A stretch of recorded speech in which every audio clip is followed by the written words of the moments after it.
歡迎嚟到黎博聖經教室，我哋繼續釋經靈修，今次係13章54節至14章。溫馨提示，大家可以下載講義，參考更詳細內容。耶穌回鄉，迎來嘅係屬人嘅輕視，佢喺會堂教導人，言語滿恩典，但係被人質疑，佢唔係木匠嘅仔咩？人以出身論價值，神以心靈辨真偽。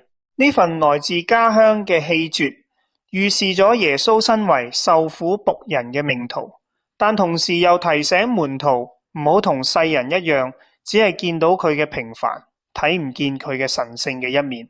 記載約翰被殺，唔單止交代佢嘅結局，更表示政權對天國使者嘅敵意，預示更偉大嘅君王耶穌亦會同樣面對來自世界嘅殺機。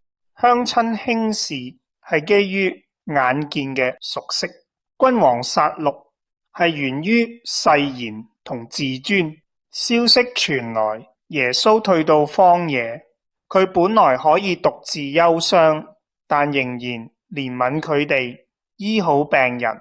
呢個就係被拒之主嘅溫柔回應，被人拒絕仍然施恩，悲痛時仍然施展慈愛。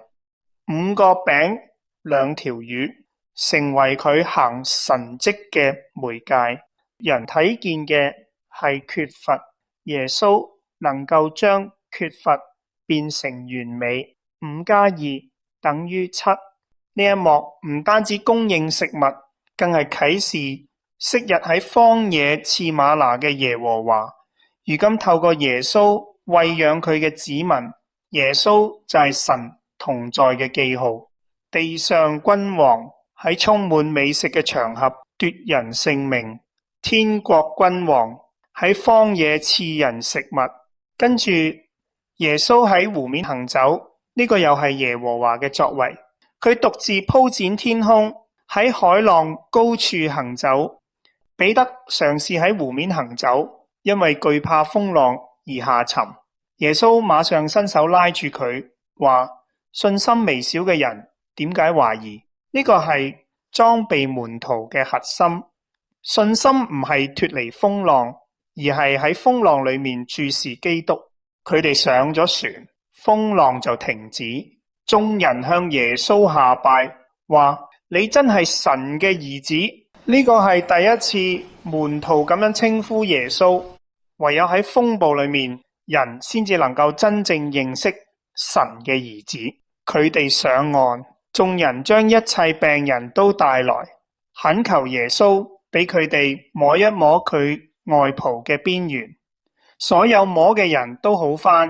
呢個描述一方面強調群眾嘅信心，對比第一段同鄉嘅不信；另一方面強調連耶穌身上最外圍、最邊緣嘅部分都有足以改變生命嘅能力，呼應舊約公義嘅太陽為你哋呢啲敬畏我名嘅人升起，佢嘅光線有醫治嘅能力。馬太特別提及外袍嘅邊緣，向猶太讀者宣告耶穌就係舊約先知預言帶住醫治能力嘅公義太陽。我哋會因為被人誤解而困惑，因為被人拒絕而灰心。但係經文提醒我哋，要將眼目從小鎮會堂同希律宮殿轉向曾被祝福嘅荒野，以及曾被踏平嘅洋海。